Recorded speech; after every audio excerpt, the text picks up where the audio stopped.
السلام علیکم ورحمۃ اللہ وبرکاتہ۔ رجب المرجب کی فضیلت کے اعتبار سے یہ مہینہ بڑی ہی اہمیت کا مہینہ ہے۔ اس میں کوئی شک نہیں کہ یہ ثلاثت متوالیات اشہر الحرم مہینوں میں اللہ رب العزت نے اس کو فضیلت بخشی ہے جب سے زمین و آسمان کو اللہ نے پیدا کیا ہے۔ ان عدت الشہور عند اللہ 12 شہرا فی کتاب اللہ یوم خلق السماوات والارض منها 4 حرم ذالک الدین القیم۔ یہ دین بڑا قیم ہے، مضبوط ہے، اور اللہ تعالیٰ نے دنوں کی تعیین اللہ رب العزت نے زمین و آسمان کی تخلیق سے پہلے ہی فرما دی تھی، اور کل عدت یعنی شمار یعنی کاؤنٹنگ مہینوں کی اللہ تعالیٰ نے 12 رکھی ہے، اور قرآن میں اس کا ذکر ہے۔ ان 12 مہینوں میں 4 مہینے بہت ہی افضل ہیں۔ ایک ان میں رجب المرجب ہے، اور 3 ثلاثت متوالیات، 3 مہینے پے در پے، ذی قعدہ، ذی الحج اور محرم الحرام۔ ان 4 مہینوں کو اشہر الحرم کہا جاتا ہے، جس کے معنی ہیں کہ بہت ہی محترم مہینے۔ تو نبی کریم رؤوف الرحیم صلی اللہ علیہ وسلم بالخصوص رجب کے مہینے میں بہت ہی عبادت فرماتے تھے، اور آپ کا معمول مبارک جو تھا ہر مہینے میں 3 روزے رکھنے کا، جو وائٹ ڈے کہلاتے ہیں، یعنی ایام بیز، یعنی بیز سفیدی کو کہتے ہیں، جو سفید راتیں ہیں 13، 14، 15، یہ وہ راتیں ہوتی ہیں جن میں چاند مکمل روشن ہوتا ہے۔ اور دیکھیں، اللہ نے کائنات کے نظام میں ہر چیز کا اپنا اثر رکھا ہے، اور حضور نے ان روشن راتوں میں باقاعدہ عبادت کی ہے اور صبح کے وقت روزہ رکھا ہے۔ یہ تو ہر مہینے کا معمول تھا آپ صلی اللہ علیہ وسلم کا۔ ویسے تو آپ سوموار کا بھی روزہ رکھتے تھے، جمعرات کا بھی، لیکن 13، 14، 15 جب آتی تھی تو پھر آپ سوموار کو اور جمعرات کو مؤخر کر دیتے تھے، اور 13، 14، 15 کے درمیان میں اگر روزے آتے تھے تو اس کو پھر پے در پے رکھ لیتے تھے۔ تو بہرحال رجب کے مہینے میں آپ نے ضعیف روایات میں بھی کچھ اس کی فضیلت ملتی ہے، لیکن ان فضیلت کو پیش کرنے میں علماء اس لیے بھی نہیں روکتے کہ اگرچہ ضعیف روایت حدیث کی ہوتی ہے، حدیث ضعیف نہیں ہوتی، اس کا راوی ضعیف ہوتا ہے، جس وجہ سے اس کو پیش کرنے میں احتیاط ہے کہ اس کو بطور عمل پیش نہ کیا جائے۔ یہی وجہ ہے کہ اللہ کے پاک پیغمبر صلی اللہ علیہ وسلم نے رجب کو شہر اللہ قرار دیا ہے، کہ یہ اللہ کا اس لیے مہینہ ہے کہ اس مہینے میں اللہ نے مجھے 27 رجب کو اللہ نے آپ کو آسمان معلیٰ پہ اٹھایا، یعنی اسراء اور معراج اسی مہینے میں ہوئی، اور پھر اسی مہینے میں بہت سے واقعات بھی ہوئے۔ ہجرت حبشہ بھی اسی مہینے میں ہوئی، اور سب سے پہلا سریہ جس میں حضور نے عبداللہ بن جحش اسدی کو، جو ہجرت کے 17 مہینے کے فوراً بعد پہلا مارکہ ہوا اسلامی تاریخ کا، جس میں حضور تو شریک نہیں ہو سکے، اس کو اس لیے سریہ کہتے ہیں، غزوہ اسے کہتے ہیں جس میں حضور شریک ہوں۔ تو اس میں عبداللہ بن جحش کو جب بھیجا گیا تو پہلا اسلامی تاریخ کا جو مال غنیمت بھی اسی میں حاصل ہوا، جس میں خمس مقرر کیا گیا، خمسی ولی رسول ولی ذی القربى والیتامى والمساکین، کہ جو مال غنیمت میں 5واں حصہ ہوگا، جو مخصوص اللہ کے پاک پیغمبر کے لیے، اس کی اولاد کے لیے، اور تمام مومنین جو کہ مومنات، مسلمین، مسلمات جو کہ مسکین اور غریب اور مستحق ہیں۔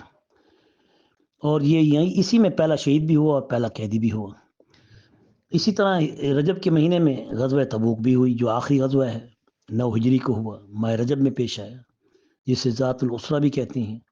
یہی وہ غزوہ ہے کہ جس میں حضرت ابوبکر صدیق رضی اللہ عنہ نے اپنے گھر کا سارا مال پیش کر دیا تھا، حضرت علی نے، حضرت عمر فاروق نے آدھا مال، حضرت عثمان نے خربوں کی جائیداد جو آج بنتی ہے اس کا تیسرا حصہ پیش کیا۔ یہی وہ مہینہ تھا جس میں علی حیدر کرار، داماد رسول، شیر خدا، 13 رجب کو اس دنیا میں آئے اور پیدا ہوئے۔ یہی وہ مہینہ تھا رجب المرجب کا کہ جس میں حبشہ کے جو مسلمان بادشاہ، جس نے حضور صلی اللہ علیہ وسلم کو اپنی علاقے کی ایک عورت بطور نکاح پیش کی، اور اس کا مہر بھی بڑا ہی قیمتی طور پر آپ نے پیش کیا، وہ بادشاہ نجاشی تھا، اصحمہ، الف صاد ہ میم ہ، اصحمہ۔ اس کا انتقال بھی اسی رجب کے مہینے میں 9 ہجری کو ہوا، یعنی نبوت ہجرت کے 9ویں سال ہوا، اور آپ صلی اللہ علیہ وسلم نے سب سے پہلی نماز جنازہ جو غیبانہ ادا کی وہ حضرت نجاشی کی ادا کی، اور آپ کے لیے تو غیبانہ نہیں ہے، اللہ تعالیٰ سامنے پیش کر دیتے تھے، راستے فاصلے سمیٹ دیتے تھے، جیسا کہ معراج کے موقع پر یا معراج کے واقعے میں مسجد اقصیٰ کو آپ کے سامنے پیش کر دیا گیا تھا۔ اسی طرح اسی مہینے میں دمشق کی تاریخی فتح بھی ہوئی، جس میں حضرت خالد بن ولید اور حضرت عبیدہ بن جراح نے اسے ربیع الثانی میں محاصرہ کیا، اور 16 ہجری یعنی ہجرت کے 16ویں سال جب حضور اس دنیا سے رحلت کر چکے تھے تو اس دمشق شام کا محاصرہ ہوا اور اس کو فتح کیا گیا، یعنی یہی شام کا علاقہ، دمشق کا علاقہ فتح ہوا۔ پھر اس کے بعد یہ پھر مغلوب ہو گیا، یہودیوں کے ہاتھ میں آ گیا، پھر سلطان صلاح الدین ایوبی نے عیسائیوں کے ہاتھ چلا گیا۔ 585 ہجری میں یعنی کہ 1187 عیسوی میں سلطان صلاح الدین ایوبی نے پھر اس کو رجب کے مہینے میں ہی اس کو فتح کیا۔ یہ رجب کے مہینے میں بڑی برکات ہیں، اس میں بڑی ہی فتوحات ہیں، بڑی ہی برکتیں ہیں، اس لیے رجب الشہر اللہ کہا جاتا ہے، اگرچہ یہ حدیث صحیح نہیں ہے، ضعیف ہے۔ وہ شعبان الشہری، اور شعبان کو اللہ کے پاک پیغمبر صلی اللہ علیہ وسلم نے اپنا مہینہ قرار دیا ہے، کیونکہ میں اس میں کثرت سے روزے رکھتا ہوں، بلکہ بعض مرتبہ آپ شعبان کے مہینے میں پورا مہینہ بھی روزے رکھتے تھے، لیکن 15 شعبان کے بعد امت کو روک دیتے تھے تاکہ رمضان کے بابرکت مہینے میں کہیں وہ کمزور نہ پڑ جائیں، اور آپ صلی اللہ علیہ وسلم کے ساتھ تو موازنہ ہو نہیں سکتا کہ حضور کو تو اللہ نے بڑی طاقت عطا کی تھی۔ بہرحال تو رجب الشہر اللہ و شعبان الشہری، شعبان میرا مہینہ ہے، میں نے اپنی امت کے لیے اس مہینے میں کثرت سے روزے رکھے ہیں، اور رمضان و شہر الامتی، اور رمضان کا جو مہینہ ہے وہ میری امت کی بخشش کا مہینہ ہے، اور اس مہینے میں امت کو حکم ہے کہ وہ پھر رمضان کے روزے رکھے اور رات کو تراویح پڑھے۔ دراصل رمضان المبارک کی اہتمام کی خاطر اللہ رب العزت نے ان 2 مہینوں کو پے در پے ایک دوسرے کے پیچھے رکھا ہے، اور یہی وہ 2 مہینے ہیں کہ جو اصل میں رمضان المبارک کے استقبال کے طور پہ پیش کی گئی ہیں، جیسے کہ شیخ عبدالقادر جیلانی رحمہ اللہ فرماتے ہیں کہ اللہ تعالیٰ بارش سے پہلے ہوائیں چلاتا ہے، پھر بادل آتے ہیں، پھر بارش ہوتی ہے۔ ایسے ہی بارش جب آتی ہے تو وہ اصل مقصود ہوتی ہے، تو رمضان اصل مقصود ہے، اس کے حصول کے لیے اللہ نے رجب اور شعبان کو مقرر کر دیا ہے۔ تو بہرحال یہ وہ مہینہ ہے جس میں امام جعفر صادق رضی اللہ عنہ کی بھی وفات ہوئی، جو 15 رجب کی تاریخ لکھی جاتی ہے، بتائی جاتی ہے۔ اس اعتبار سے رجب کے مہینے کی بڑی ہی فضیلت ہے، اور اس فضیلت کے اعتبار سے رسول اللہ صلی اللہ علیہ وسلم رجب کے مہینے میں بالخصوص عبادات کا اہتمام کرتے تھے، لیکن یہ کوئی خاص عبادت یا خاص قسم کا کوئی ایسا وظیفہ یا خاص قسم کی ایسی نماز نہیں ہے جو مرجب کے بابرکت مہینے کے ساتھ خاص کر دی گئی ہے، جو کہ روایات ضعیف میں بعض لوگ اس راتوں کو کونوں کی رسم کرتے ہیں، اور وہ بھی چھپ کے، یہ کہیں بھی ثابت نہیں ہے۔ اور نماز پڑھنا، عبادت کرنا، روزے رکھنا، یہ البتہ ضرور اس مہینے کی برکات میں شامل ہے،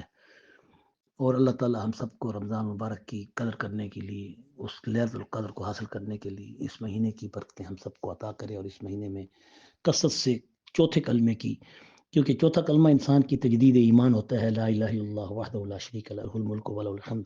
یحیی ویمیت وہو علی کل شیء قدیر۔ بہت مجرب عمل ہے، میں نے بھی اس پہ بڑے بڑے برکات حاصل کی ہیں، آپ کو بھی میں بتا رہا ہوں کہ ہر فرض نماز کے بعد 11 مرتبہ استغفار پڑھ لیا کریں، استغفر اللہ الذی لا الہ الا هو الحی القیوم واتوب الیہ، یا پھر استغفر اللہ ربی من کل ذنب واتوب الیہ، یہ ان دونوں کو ملا کے پڑھیں۔ استغفر اللہ تعالی ربی لا الہ الا هو الحی القیوم من کل ذنب واتوب الیہ۔ پھر سنیں، استغفر اللہ تعالی ربی لا الہ الا هو الحی القیوم من کل ذنب واتوب الیہ۔ پھر سنیں، استغفر اللہ تعالی ربی لا الہ الا هو الحی القیوم من کل ذنب واتوب الیہ۔ یہ ہر فرض نماز کے بعد معمول بنائیں، 11 مرتبہ یہ پڑھیں، اور پھر 10 مرتبہ دروشی پڑھیں، جو بھی پڑھ لیں۔ میں تو یہ پڑھتا ہوں، اللہم صلی وسلم علی سیدنا محمد النبی الامی الکریم، اللہم صلی وسلم علی سیدنا محمد النبی الامی الکریم وعلی آلہ واصحابہ وسلم۔ اللہم صلی وسلم علی سیدنا محمد النبی الأمی الکریم وعلی آلہ واصحابہ وسلم، یہ 10 مرتبہ، اور پھر 100 مرتبہ لا الہ الا اللہ وحدہ لا شریک لہ لہ الملک ولہ الحمد یحیی ویمیت وہو علی کل شیء قدیر. پھر اس کے بعد پھر 11 دفعہ استغفار ہوئی جو پہلے بتایا گیا ہے، پھر اس کے بعد درود شریف 10 مرتبہ جو ابھی بتایا گیا ہے. یہ معمول رکھیں، کم سے کم یہ مہینہ آپ اس طریقے سے گزاریں. پھر شعبان کے مہینے کی بھی ایسی برکات ہیں، وہ بھی اسی کلمے کے ساتھ رکھیں. پھر رمضان میں قرآن کی کثرت سے تلاوت کریں، کیونکہ وہ مہینہ ہے ہی رمضان کی سالگرہ کا. اللہ تعالیٰ مجھے بھی اور آپ سب کو اس پر عمل کرنے کی توفیق نصیب فرمائے. خصوصاً رجب المرجب کے اس بابرکت مہینے میں حضور بھی برکتوں کی دعا مانگتے تھے. حدیث سے تو ثابت نہیں ہے، لیکن امام شافعی رحمۃ اللہ علیہ ان الفاظ سے یہ دعا کیا کرتے تھے: اللہم بارک لنا فی رجب و شعبان وبلغنا الی شہر رمضان. اے اللہ ہمارے رجب اور شعبان میں برکت نصیب فرما اور ہمیں رمضان کے مہینے تک پہنچا دے، یعنی اتنی عمر لمبی فرما دے. پھر سنیں: اللہم بارک لنا فی رجب و شعبان وبلغنا الی شہر رمضان. اللہم بارک لنا فی رجب و شعبان وبلغنا الی شہر رمضان. آمین یا رب العالمین. وصلی اللہ تعالی علی خیر خلقی محمد وآلہ واصحابہ اجمعین برحمتک یا ارحم الراحمین. آپ کا بھائی مفتی ڈاکٹر امداد اللہ محمود فرید، رئیس دارالفتہ جامعہ مظاہر العلوم عارف بازار لاہور کینٹ.